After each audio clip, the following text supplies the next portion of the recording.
discovered patriarchy and fell in love with it instantly. Sounds familiar? Nobody expected Barbie to be this smart. Greta Gerwig used a plastic doll to say something genuinely profound about women, about power, and about the invisible structures most of us never stop to question. The patriarchy storyline is where this film truly shines.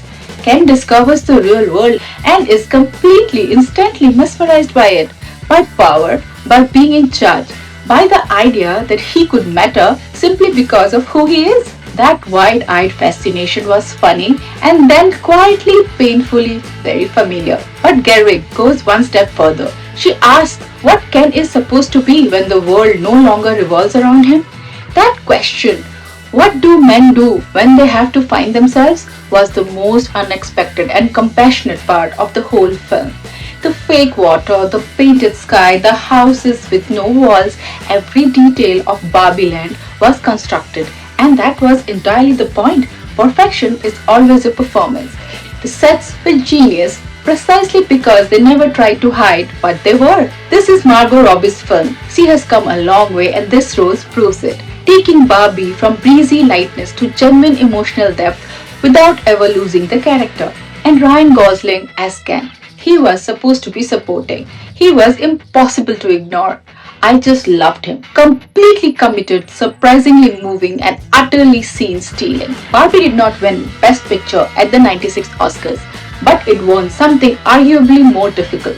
It changed the conversation. It made people laugh, think, argue, and feel. It was the biggest film of 2023 for a reason, and years from now, it will be studied not just as a box office success, but as a genuinely important piece of filmmaking. She had a child's mind in a woman's body, and she will be freer than any of us will ever be. It is strange, bold, uncomfortable at times, and completely unforgettable. Yorgos Lanthimos built a world that feels like a fever dream, and inside it, Emma Stone gave one of the greatest performances of her generation. Yes, there is nudity in this film, but to reduce poor things to that would be to completely miss what Emma Stone actually did here. Bella Baxter is a grown woman with the mind of a child, experiencing the world fresh with zero shame, zero filter, and zero understanding of what society expects from her. Stone played every stage of Bella's growth, the curiosity, the confusion, the joy, the fury, and made each one feel completely real.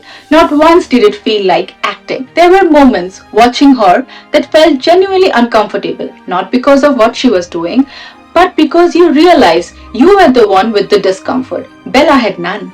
And that was entirely the point. She deserved every bit of that Oscar, no question. Duncan Wedderburn is a fascinating character. He absolutely lured Bella at the start, using her innocence, her curiosity, her lack of boundaries for his own pleasure. That part of him is difficult to defend, but as the story develops, something shifts. He begins to genuinely feel things for her. He is hurt when she outgrows him, and that hurt feels real. Duncan is not a villain. He is something more uncomfortable. A man who thought he was in control and slowly realized he never was.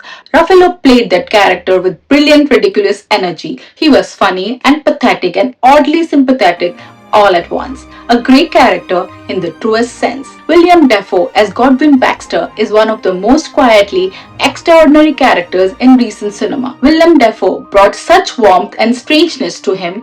A man created life because he understood loss. The mystery of the second girl is never explained, and I think that is deliberate. Some questions in this film are not meant to be answered, they are meant to stay with you. Poor Things won 4 Oscars at the '96 ceremony, including Best Actress for Emma Stone.